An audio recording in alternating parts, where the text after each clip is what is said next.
Warm welcome, everybody.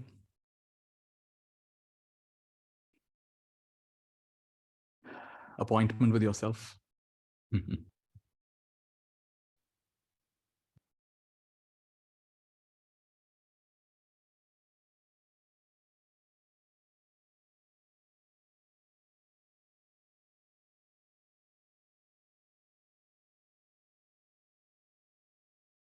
So see if you can be in a more fluid state,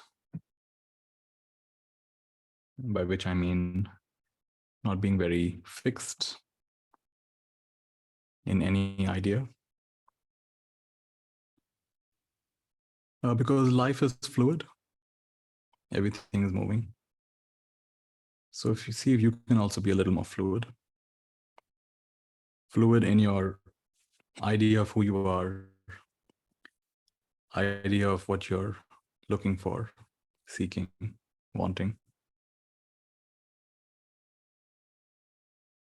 Just relax all of that. We're not saying it's wrong, just relax it for a bit. Don't be so tight. Let it have diffuse edges. Any idea that you have of what it's all about, just relax that. Come to a more fluid state.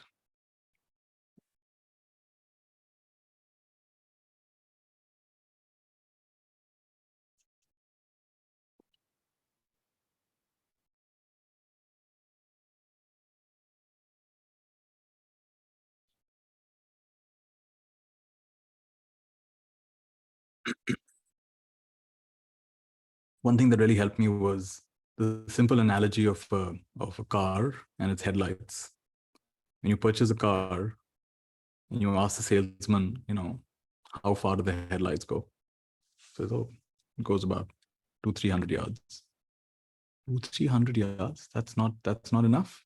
I have to drive many kilometers, many miles. This is not enough. I need more powerful headlights.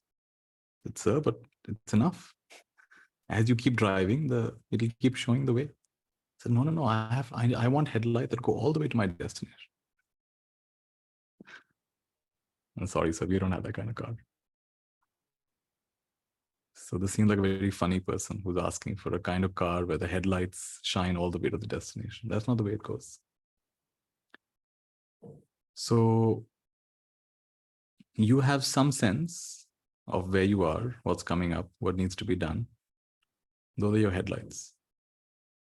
They're not going to shine all the way to the end. You don't have full understanding of everything that's going to happen.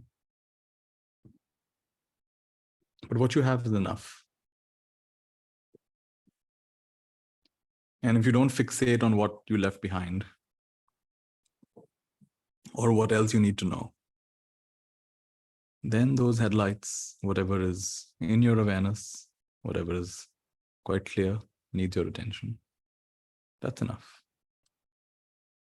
So don't burden yourself with unnecessary things.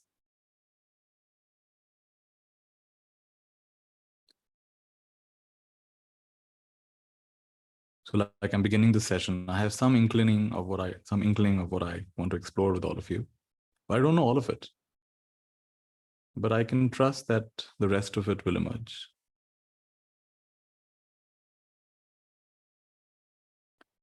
I only know as much as I know. You only know as much as you know. And that's enough. What you have is enough.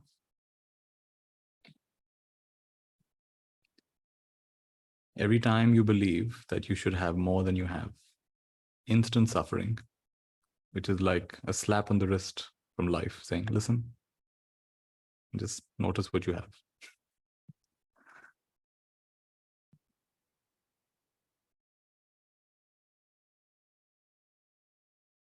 No mistakes. So we start this session with a kind of fluidity, not being so fixated. Not having very strong hopes or expectations from yourself, from this session, from this life. Just be a little diffuse. Don't have to focus too hard on what I'm saying. Just be diffuse. This is one of those places where you'll not be judged for a wandering mind. because this whole session is emerging from my wandering mind. So you're allowed to have a wandering mind as well. But in trusting my wandering mind and allowing you to have your wandering mind,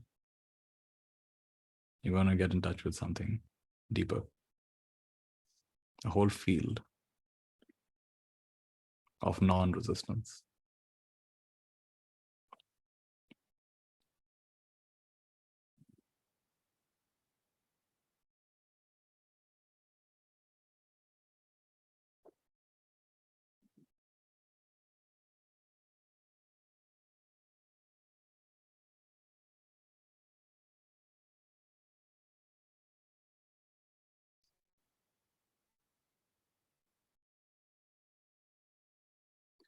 So see if you can enter a world, a possibility where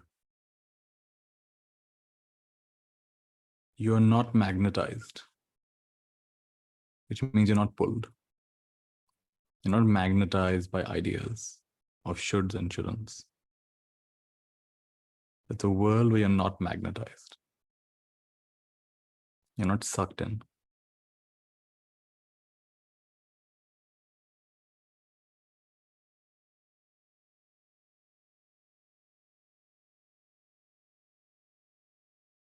You're not entranced. See if you can enter a world where you're not entranced, not magnetized.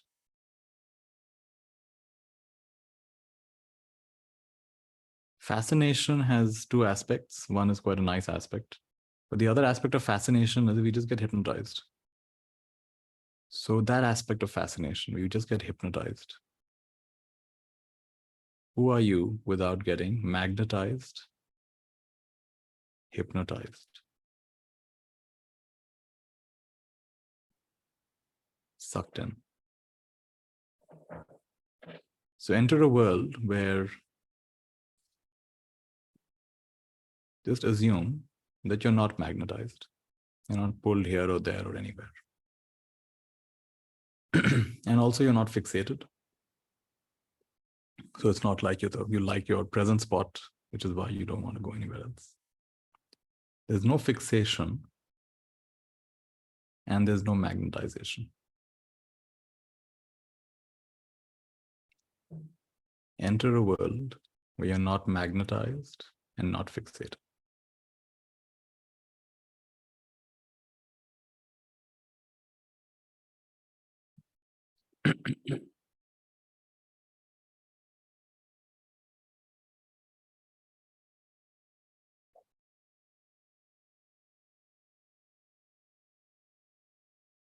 From a place of fluidity, which is not too hung up.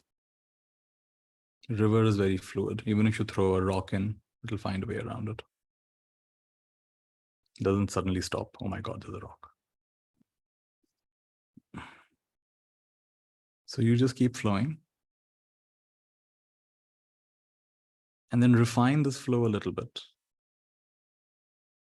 Don't be magnetized, hypnotized, and don't be fixated.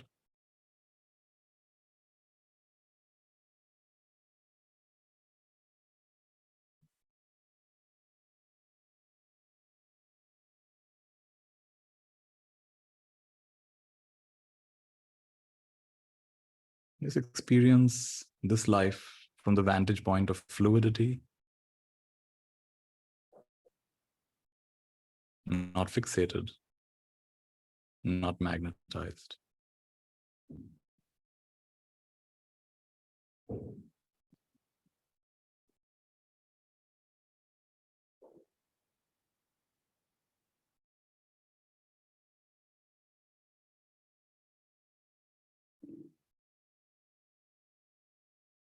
Just hear the next sentence carefully.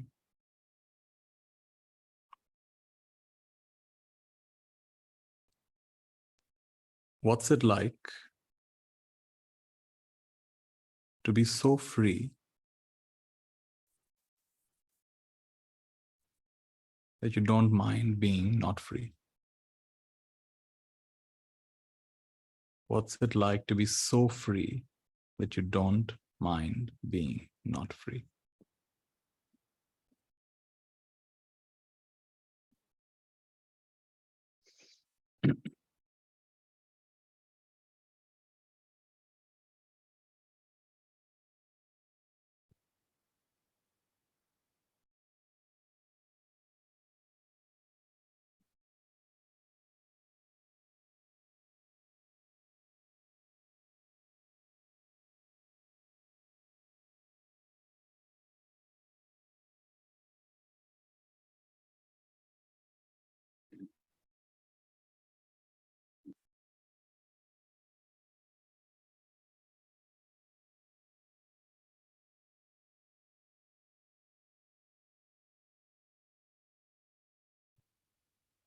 It's like that famous story of the lion who gets separated from his pride and is brought up by a flock of sheep. And he assumes he's also a sheep. So he also tries to eat grass, and because he thinks he's a sheep, he's brought up by a flock of sheep. And one day some lions are walking by. So what is going on? This lion is walking around with sheep and eating grass. So they approach, and of course, all the sheep start running. So this lion also starts running. So they grab the lion by the neck, and you silly fellow, coming. And they take him to a pond or a lake. Look at your face. Look at our face. Are you a sheep? Stupid fellow. In that moment, he realized, oh my God, I was assuming I'm a sheep all this time. Lion. Instant recognition.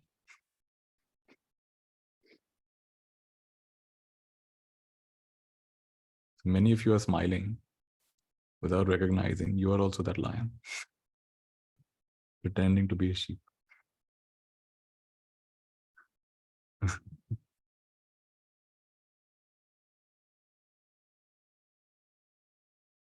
You are that fluidity, that non-fixation, that freedom, pretending to be fixed,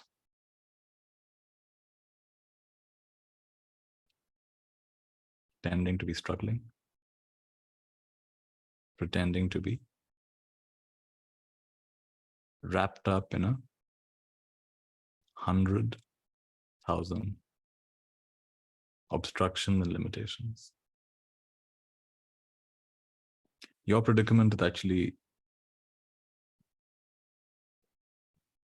your situation is actually even more serious than that lion situation.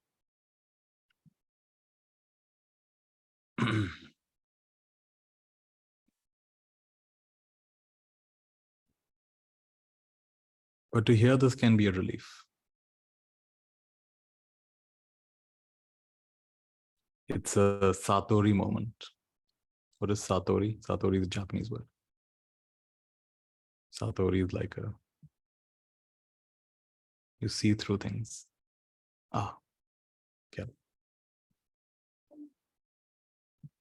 Satori is when your story drops.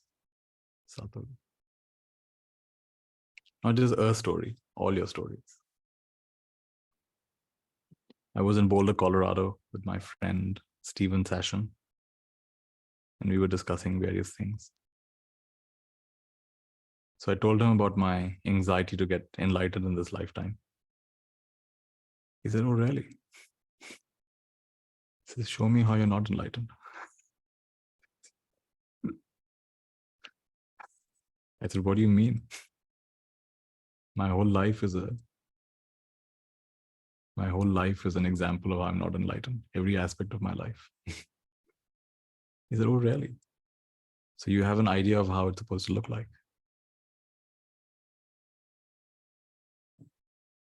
What evidence do you have, he said, that you're not already enlightened? You're not already free. Show me the evidence.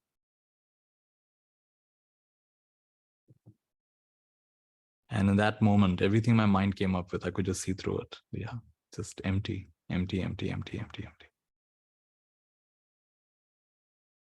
So empty.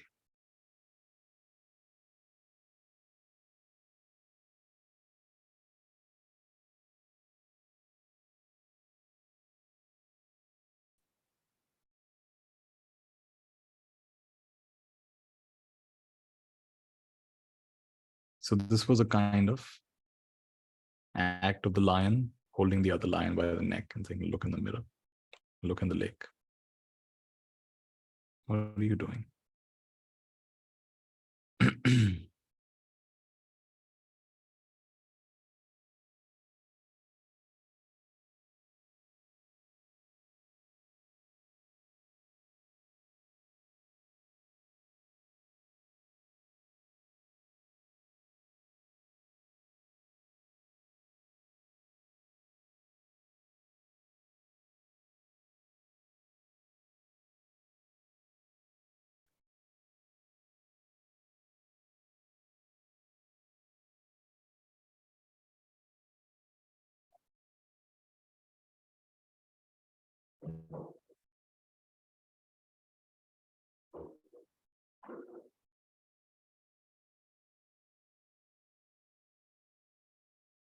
So what's it like to be fluid, to be non-magnetized, which means not get pulled by anything,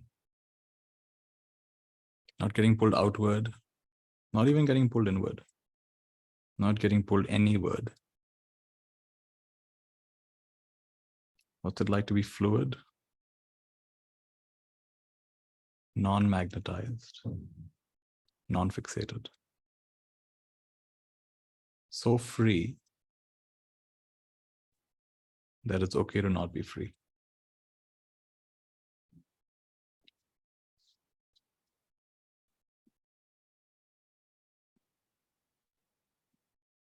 So confident in your knowing that you're okay to forget it all. Can you imagine the level of confidence in your knowing and you're okay to forget it all? My friend in college was studying Bharatanatyam, and she had a very demanding teacher, exacting teacher. And they would train really hard. The teacher was full of criticism. This is not right. That is not right. Do it correctly. Do it correctly. And after months and months of rehearsal, when it's time to actually perform, they're all dressed up in their nice sari and everything. And the teacher calls her and whispers in her ear, now forget everything I taught you.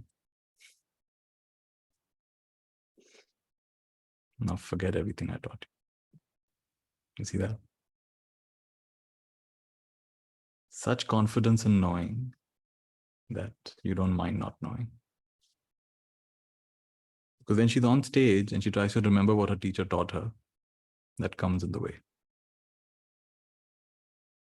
She's wondering, is my teacher going to criticize me? My teacher will criticize me, then I can't. We'll not be in the flow anymore.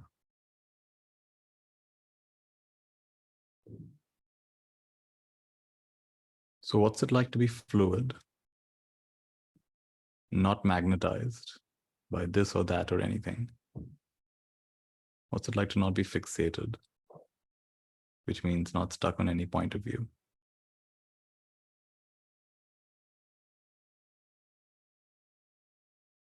So free that you don't mind not being free. So safe that you don't mind not being safe.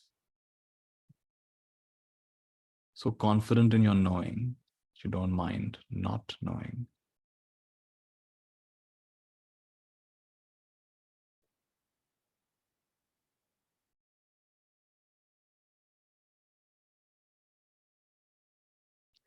There was this monk who was quite famous in Thailand.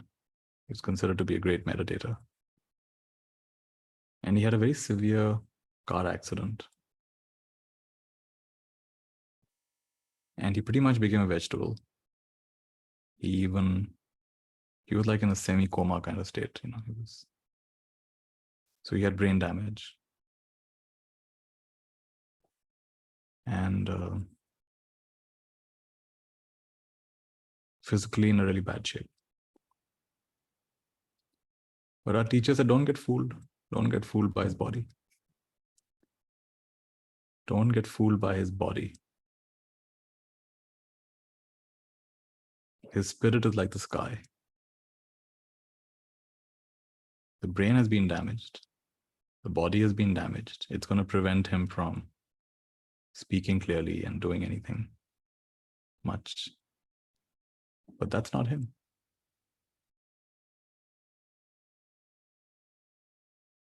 So that was a very powerful moment of we tend to assume that the quality of your health, the quality of your mind, your brain, all of that is reflecting how well you're doing. He said, no, the other way around. His body will go through whatever it has to go through. It says nothing about you. It says nothing about the attainment or accomplishment or understanding or wisdom of this monk. Don't get fooled by that. This was a nice moment of putting things down. Laying down some assumptions.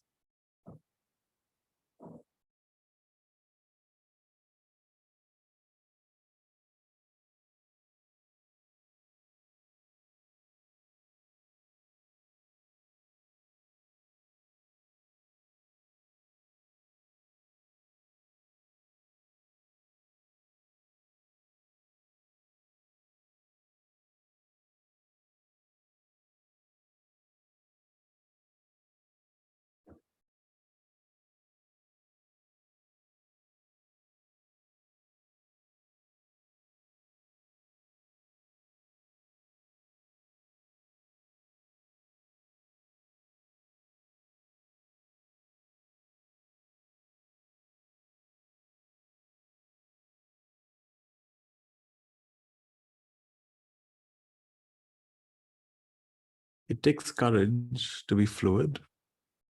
It takes courage and clarity to not be magnetized, not be fixated. So free that you don't mind not being free. So safe that you don't mind not being safe. So confident in your knowing that you don't mind not knowing.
And suppose I tell you a story of this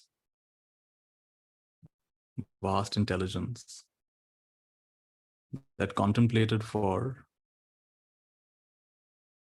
millions and millions and millions, billions and billions of years, which of course is like timelessness. Contemplated timelessly. It's like when you plan a holiday, to spend a lot of time. What kind of holiday? Where do we go? What do we do? Planning a holiday and all its details. So this vast intelligence planned over a very long period of timeless time.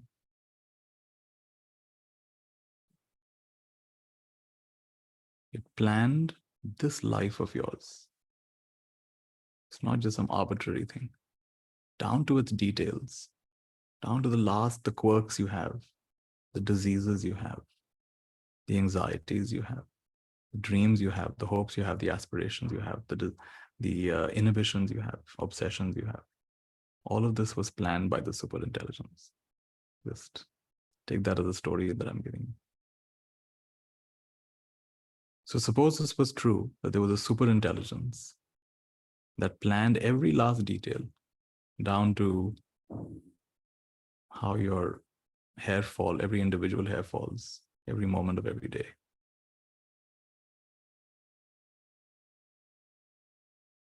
Down to the length of each breath in this life. Suppose there was a superintelligence that planned every last detail. And for some strange reason, even included the tendency to doubt this plan. So now here we are. We have this life. All kinds of things keep happening. Some of them are seemingly helpful, some of them are unhelpful. Within us, there is helpful, unhelpful. Around us, there's helpful, unhelpful. Supportive, seemingly unsupportive. And then there's a doubt. But suppose I tell you this entire mechanism was carefully considered over timeless periods of time by superintelligence. And suppose I tell you, just let the mechanism do its thing. Let this life unfold. You know, those winding toys, you wind the toy, and then maybe the little rabbit beats the drum, maybe the car goes shooting forward. You wind up the toy, then the toy just does its thing.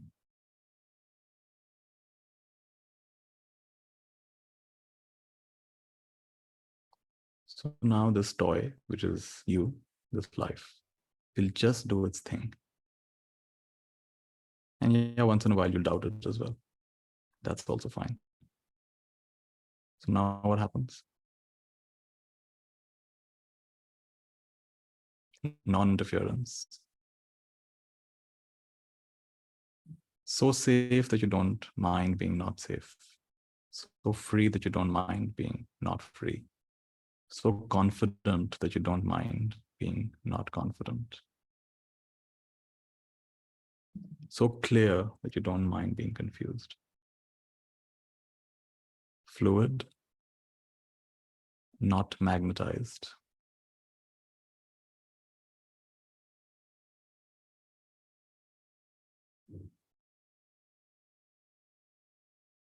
So not magnetized that even attempt to magnetize you don't scare you. Like a piece of rubber or a piece of plastic. You can't magnetize it. You try as powerfully as you like. Not going to get magnetized.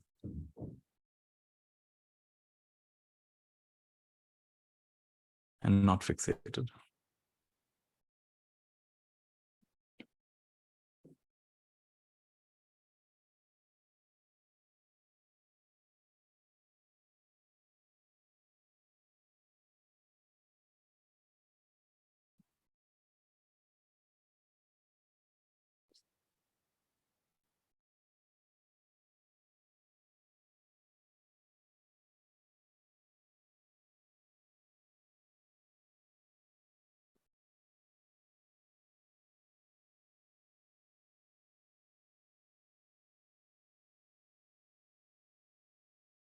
This is what my teacher, Ajahn Brahm, talked about. You're going in this bus, and there's a problem with this bus. It goes slowly through all the unpleasant parts. It speeds up in all the pleasant parts. The unpleasant parts of town, the smelly places, it slows down. It goes super slow. In the pleasant parts of town, the nice parts of town, it speeds up. And one day you're fed up with this bus driver. What behavior is this? Enough is enough.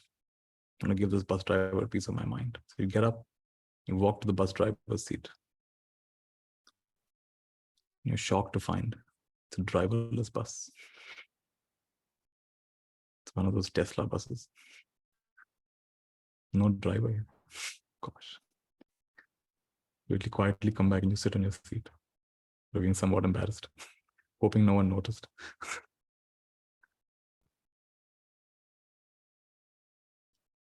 And now the bus does what the bus does, which you stop resisting, complaining, fighting. It goes where it goes, as fast or as slow as it goes. You stop trying to tinker with the mechanism, manipulate the mechanism. Amazing. Free without being free.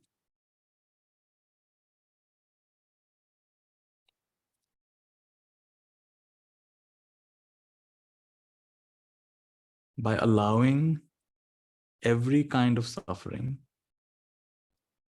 you have been released from the grip of suffering.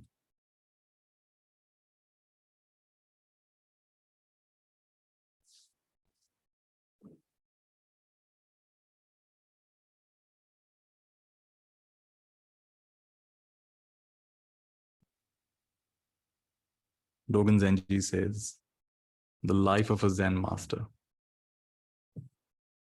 is one continuous mistake. One continuous mistake. It's one continuous mistake.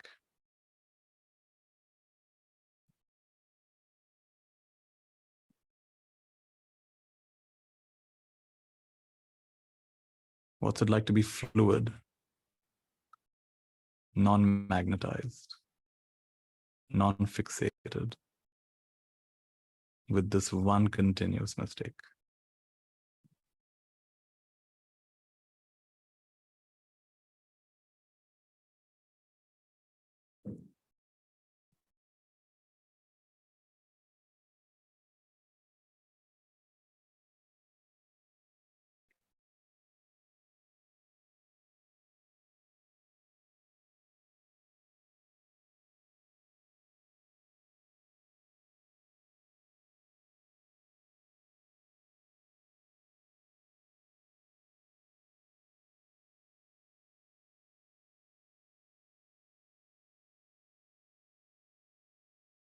You're as evolved. You're as evolved as you are. You're as mature as you are. You're as immature as you are. You're as holistic as you are. You're as partial as you are. You're as aware as you are. You're as scattered, distracted, distorted, confused as you are. You're as old as you are.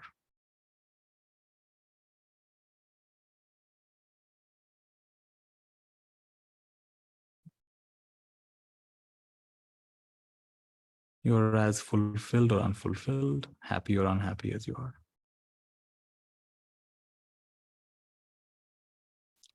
You're as capable of understanding and practicing this or not as you are.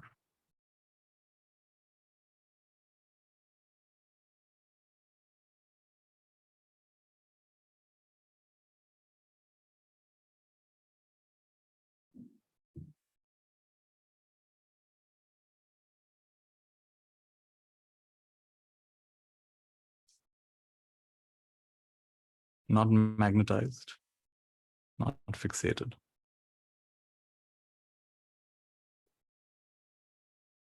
So free that it's okay to not be free.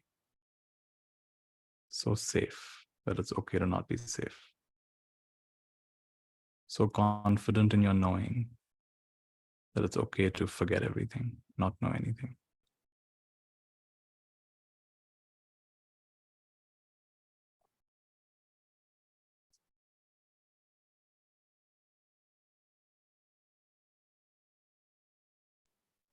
So willing to suffer and look bad.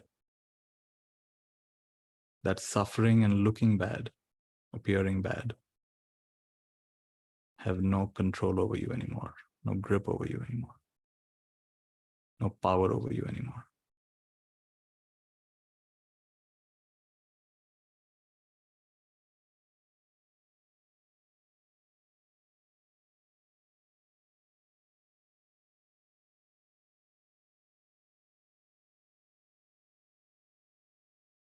reminding you of what you already know, actually.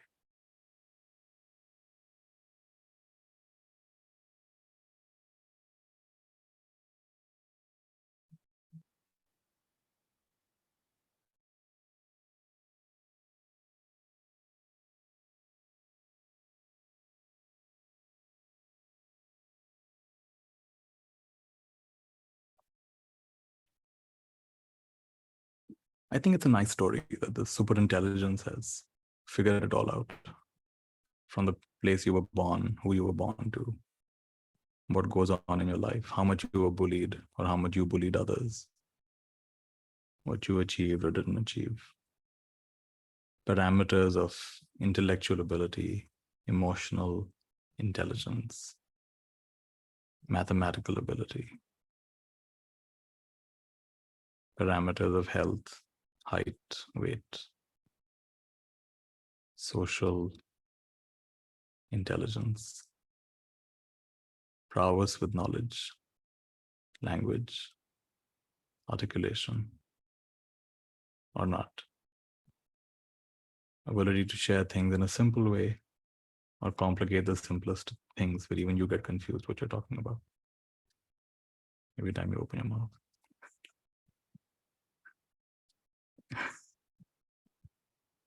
And this super intelligence somehow came up with this. And it even added doubt in the system. Yeah, but that's just a story. That's not true. I need to control this. I need to improve this. I need to change this. I need to be more like that one.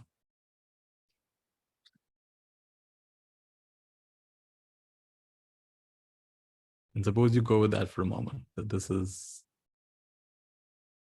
how it's been laid out.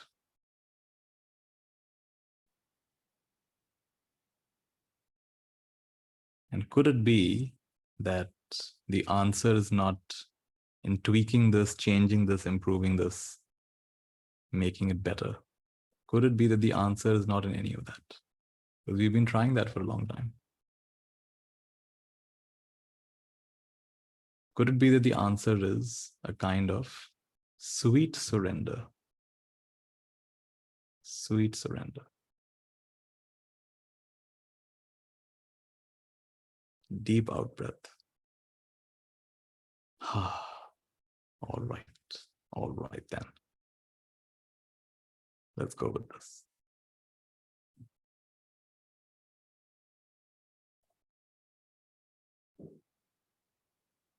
Could it be the answer is non-manipulation? Not trying to be so smart.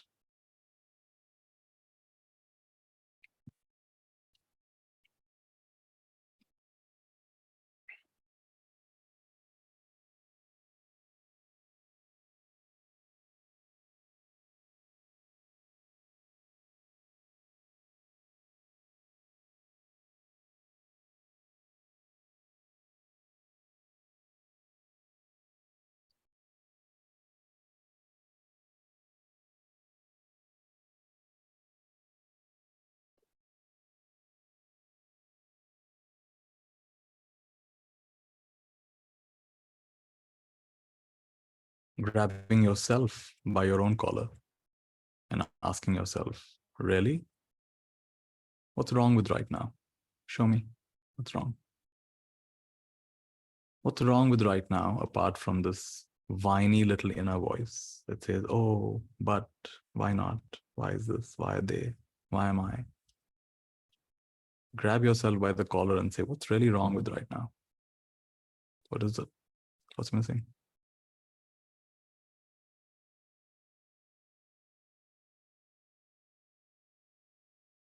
What's missing is your lack of appreciation for what is.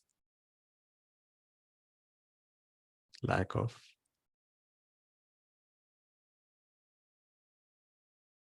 acceptance of what is.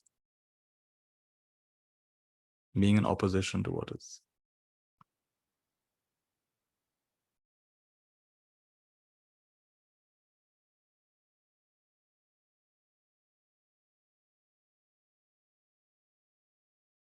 And this is what it means to see the perfection in the middle of the imperfection.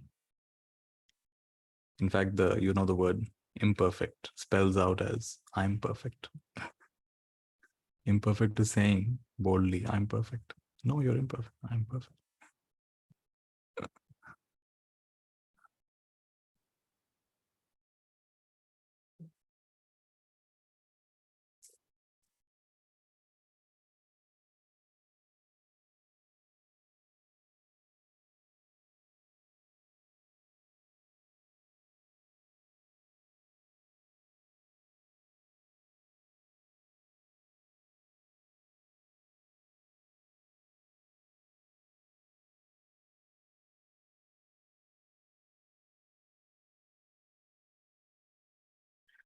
I like to call this a prison made of keys. A prison made of keys. The whole prison is made of keys.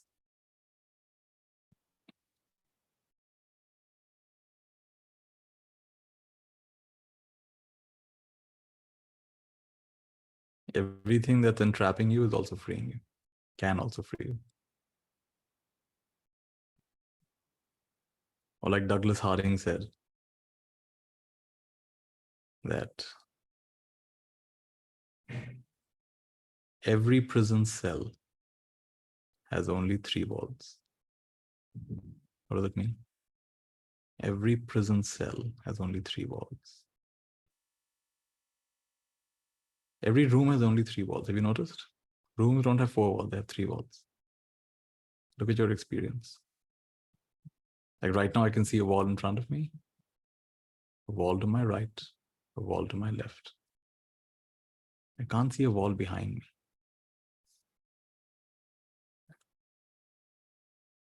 I can only imagine a wall behind me. I can't see a wall behind me. That's very fascinating. Every prison cell has only 3 walls. Even someone in solitary confinement has only 3 walls. Which means it's open. On one side, it's open. It's always open. So no matter what you think you're trapped in, one side is always open. Now, you may not look that side. You may get fixated on the other 3 sides. Stuck in this family situation, stuck in this relationship, stuck in this financial situation, stuck in this body, this health condition. Like with the body, Douglas Harding, make a fist. Holding that fist so tight, so tight, so tight, so tight. This fist is very uncomfortable. I'm holding it so tight. And it is uncomfortable. But the place I'm looking from, always unclenched. The place you look from is always unclenched.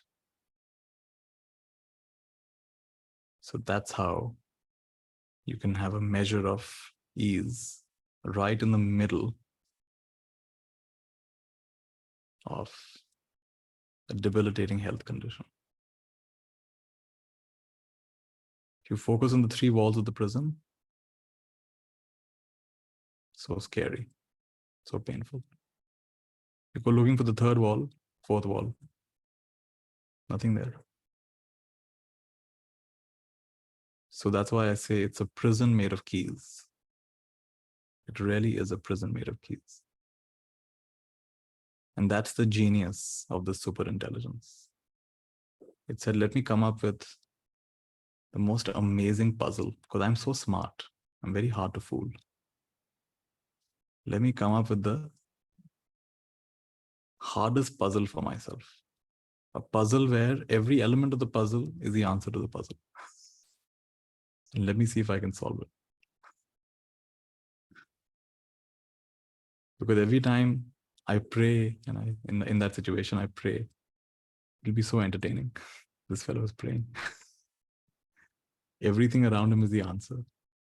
And he's praying. Please get me out of this.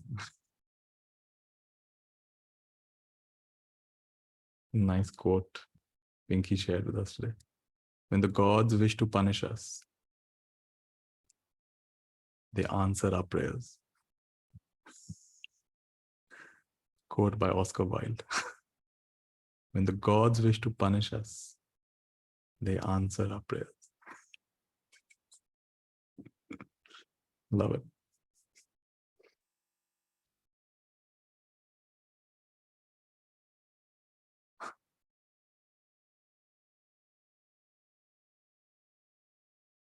This famous Christian saint, Teresa of Avila, I think, she said, more tears have been shed in this world for answered prayers than for unanswered prayers. More tears have been shed for answered prayers than for unanswered prayers. When you hear things like this, you want to weave your mouth shut so you can never make a prayer again. Stitch your mouth shut. No more prayers. Shut up.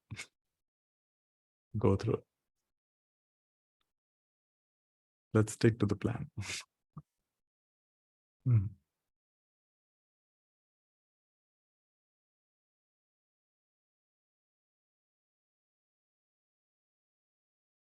So what's it like to be fluid? What's it like to not be magnetized?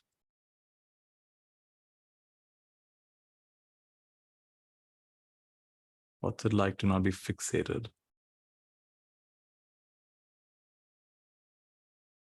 What's it like to not be defined or definable? So free that you don't mind being not free.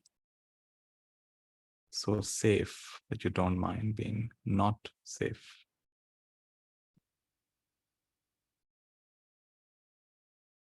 So confident in your knowing that you don't mind not knowing.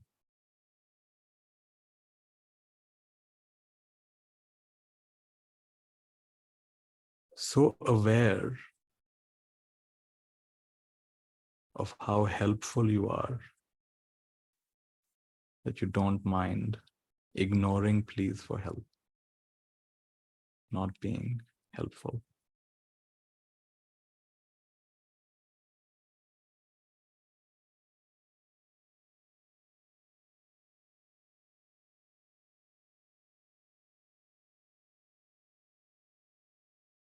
So drenched in compassion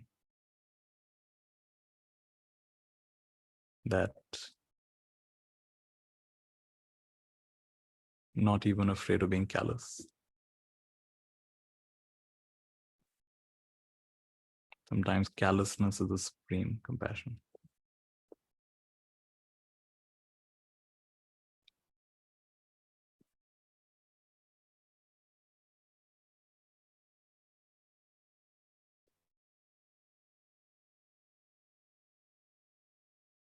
No choice but to wake up.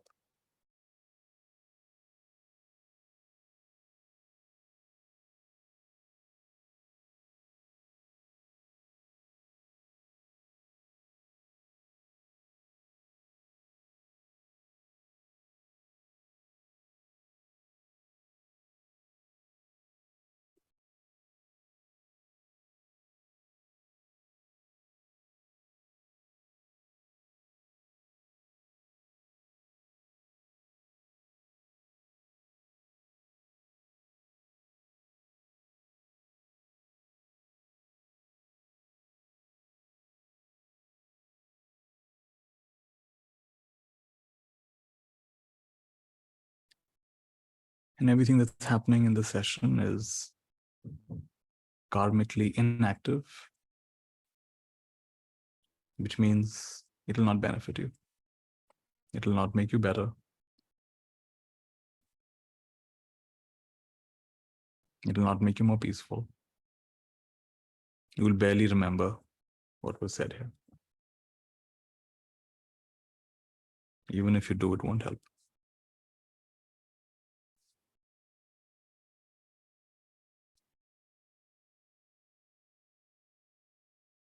It doesn't need to help. Don't mess with perfection.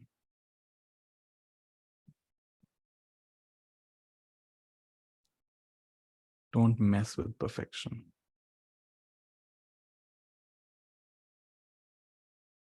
Well, even if you do, it'll result in a deeper perfection. So it's okay.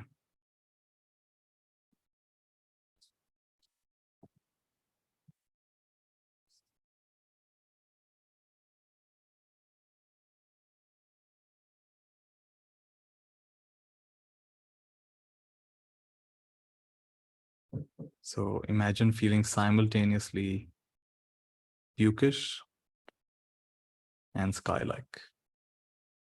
Simultaneously pukish and sky-like.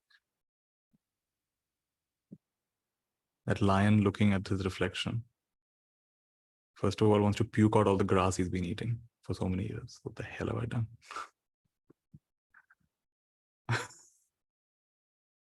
And instantly wants to roar to fill the sky. Oh my goodness.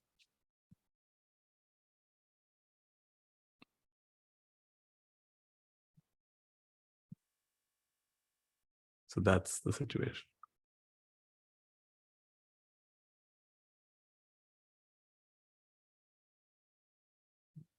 How nice to offer a karmically inactive session. You didn't become better. Your life won't improve. Right after this, you'll have a fight with your husband or wife. What the hell?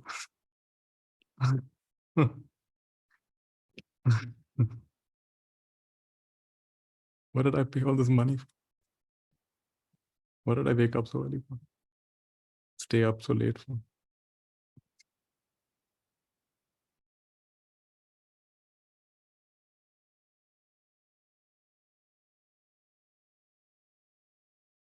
But something within you is smiling. Something within you is come to rest.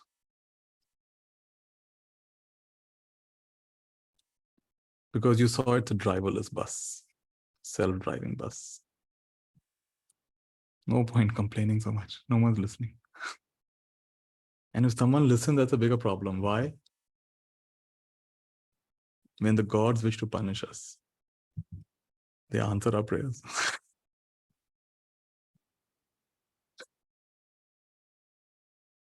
First of all, don't pray. And then if you do pray, hope that no one listens. And if they do listen, then hope they don't answer your prayer. Because more tears have been shed for answered prayers than unanswered prayers.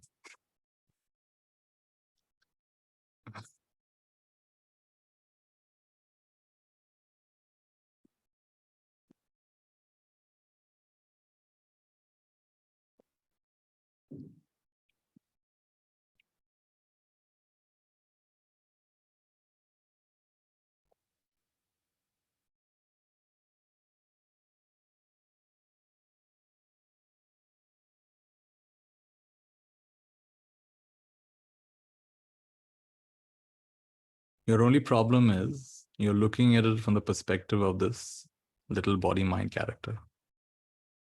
That's why you're in such turmoil. If you look at it from the perspective of that super intelligence that's just having fun, that decided to toss out this experience, dip its little finger in the body-mind.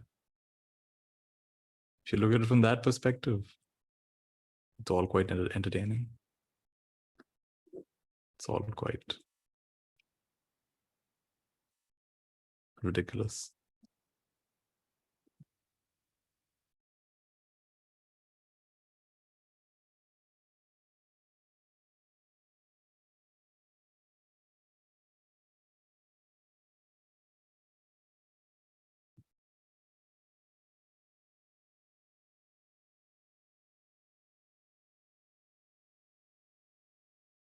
So free that you don't mind not being free.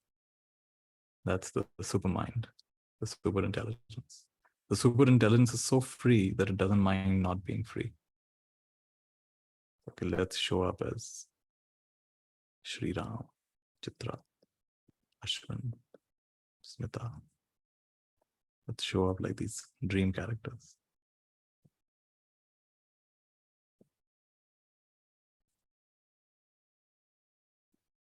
Let's invent a situation that's very confusing. Or if the outside is not confusing, then inwardly confused.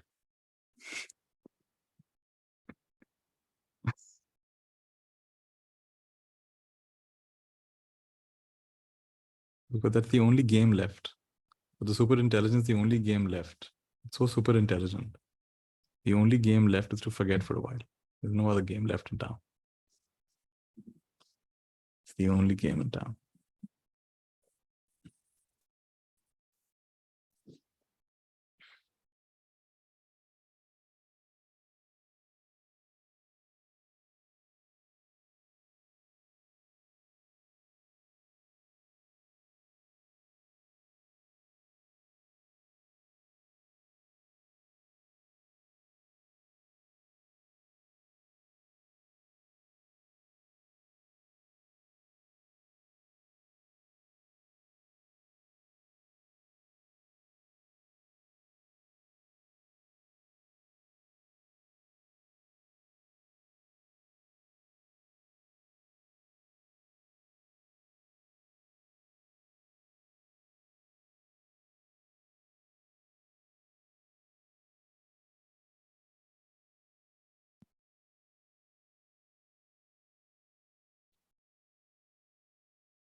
Can you feel the constant undercurrent of humor in all of this?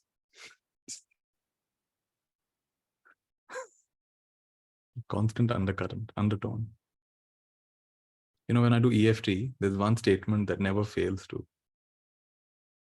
free people. Yeah, sarcasm.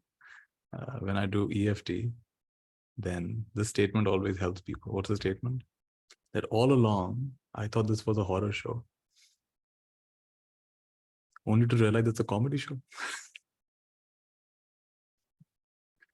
All along, I thought it's a horror show, realizing it's a comedy show. And I was the main comedian of the show. And everyone's laughing. And I'm taking it very seriously. There's a constant undercurrent of sarcasm, humor.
So like they say in the scriptures that Shiva drank that poison.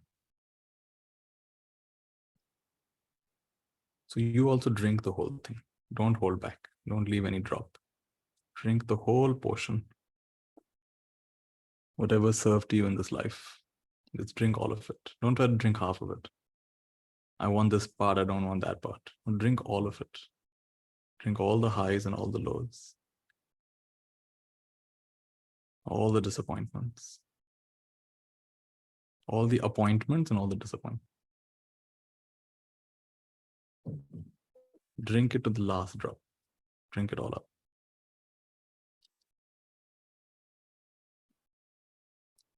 The moment you drink it to the, if you drink it to one less the last drop, if you drink 99%, it remains a poison. But if you drink 100%, it becomes a medicine. This is the magical thing.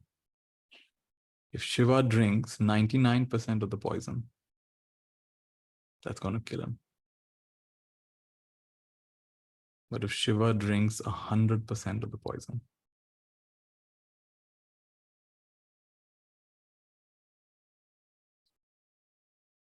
that's going to free him. So taken partially, it's a poison. Taken fully, it's a medicine. Kya baat? Shiva's clapping somewhere. I wonder.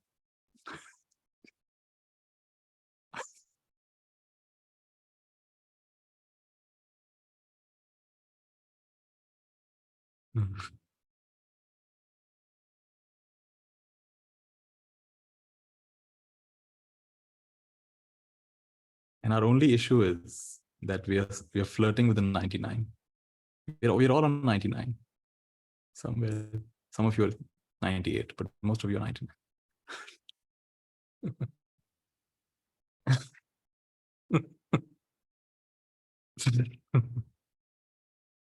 Drink the last 2 drops of.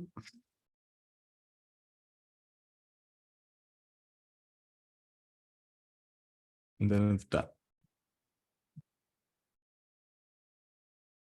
And then you give out a gigantic burp.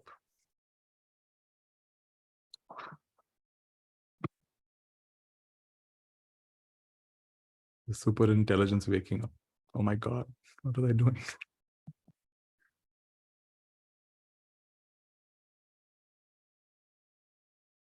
The super intelligent thinks it's giving a roar, but for the rest of us, it appeared like a burp.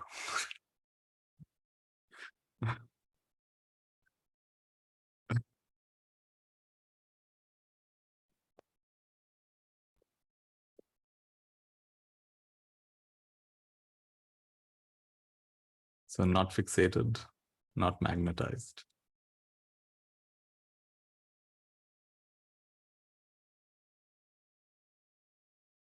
So unafraid, you don't mind being afraid. So safe that you don't mind being unsafe.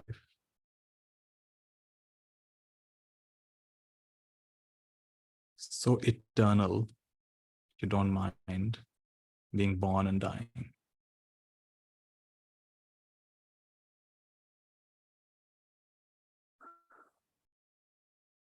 So free that you don't mind being not free. That's the 100%. That's the last drop.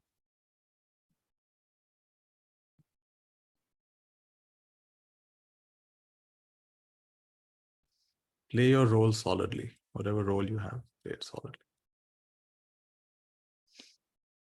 If you're a serial killer, be a solid serial killer. It'll give someone a chance to be a solid cop, a solid detective. It'll give some of us a chance to watch a solid next Netflix documentary about you.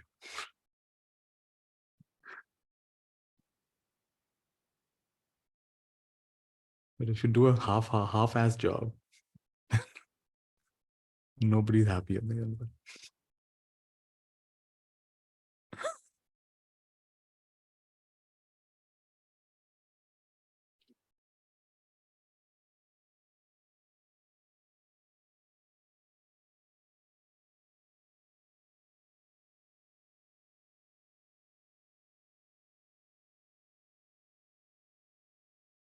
There's this documentary, this guy called Kumare. He's a very fun documentary. He's a, what do you call it? Indian, what do they call them? ABCD, American born, confused Desi. So he's an ABCD, American born, confused Desi. And first or second generation, right? So his parents have moved to the US, so he's growing up. Now he's confused between American values and Indian values. So a part of him is very Western oriented, and a part of him is also a little Indian, and he looks at his grandmother praying and all. So he finds that some serenity there, but mostly he's very skeptical of all of this. So he becomes a journalist, and he's very pissed off by all these gurus and how these gurus are defrauding millions of people and nonsense. So he comes up with a plan. He says, I will also become a guru. So I'll go to India and go to Rishikesh. I'll get my photos taken with all these different gurus. I'll create a backstory. And then I'll land up in a city in the US where no one knows me, Arizona, Phoenix, Arizona. No one knows me there. I'll come in the guise of a sadhu, and I'll set up my own cult, my own following. And then I will finally reveal to them that you stupid people, I'm just a journalist. How easily you've fallen for me. That's his plan. He does it. And the whole time it's being documented. So he goes to Rishikesh, he takes pictures. He goes to the Kumbh Mela. He gets photographs taken with all these sadhus. And so creates a backstory. And he changes his name to Kumare. So he ends up in Phoenix, Arizona. And he has some, and they have a story about why there's a camera crew. Oh, this is, we're documenting his life with a camera crew. So wherever he goes to yoga studios. Can I give a talk here? All right, you can give a talk. They book a session. And he invents his own blue light meditation. Blue light, the blue light. And his way of greeting people is he touches his forehead to their forehead for a full minute. And my goodness, people are amazed. Who is this person who's come? He's so amazing. He's so fascinating. He's so inspiring. So he starts getting a following. And you know what his main teaching is? His main teaching is, don't believe me, I'm a fraud. Don't believe me, I'm a fraud. And they're like, wow, we're all frauds. You're a fraud, I'm a fraud. We're all amazing teaching. It's all Maya. It's all a fraud. He's such a humble man. He's so wise and he calls himself a fraud. And it's fascinating. All this past life guy comes and he said, my goodness, you've had such powerful past lives. I'm having tears in my eyes looking at your past lives.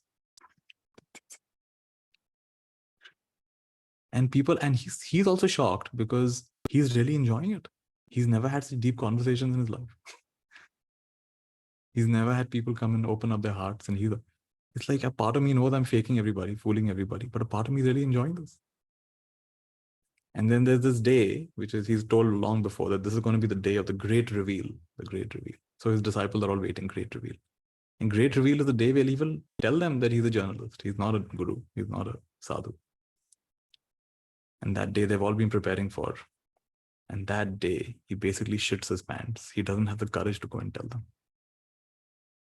So that day he slips out and he goes back to his home city. And they're all confused. What happened? There was supposed to be a great reveal. What happened? And for 3 months, he's depressed. So what have I done?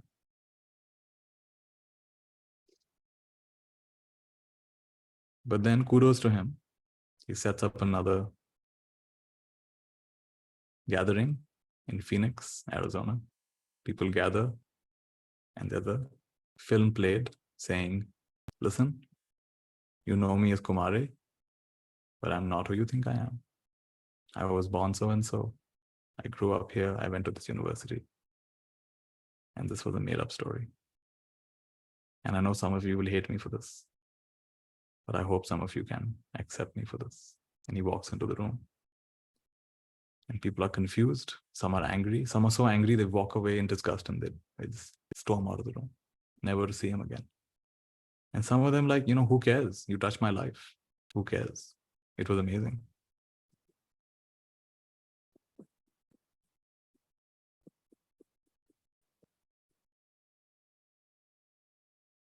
So there's a lot to learn from that documentary. In being a fraud, in being an impostor, but he was a very good imposter. He went all out. He was 100% imposter. He was not fooling around. In being a proper imposter, there was genuine transformation that happened. And he had to admit that he said, I began this project to show how easily people are fooled by any guru, how gurus are fooling people. I wanted to show the world nonsense, believing anybody. But I've come to realize we all need guidance. We all need a sympathetic ear. We all need someone we can lean on. And so I will have to revise my original position. from we don't need anyone to looks like we do need, and it does help.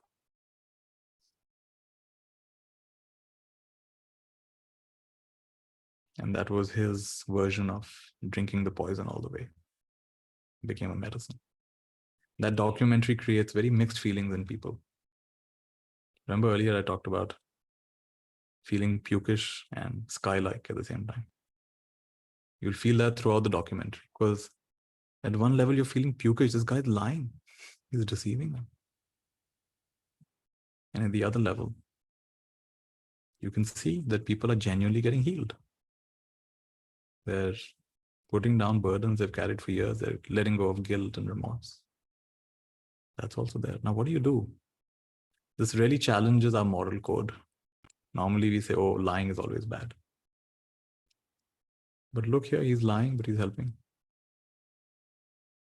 Being a hypocrite is the worst thing. Look here, he's being a full-on hypocrite. He's pretending to be who he's not. So this is a challenging documentary to watch for some people.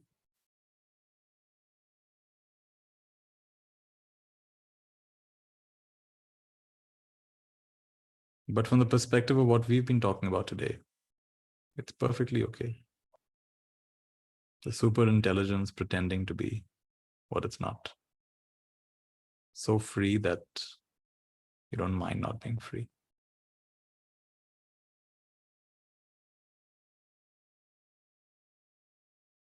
So unfree that you don't mind pretending to be free.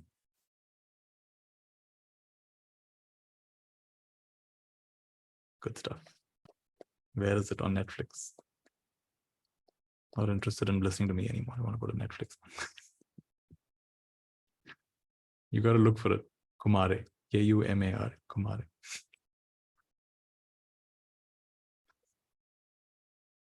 बहुत हो गया नित्या का Netflix पे. I'm not sure it's on Netflix, but you'll find it somewhere. Yeah, I think you'll find it on. I'll just search for it, Kumare. You may have to buy it.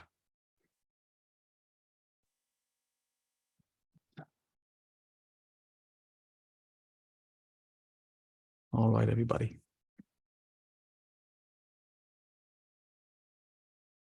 Good for today.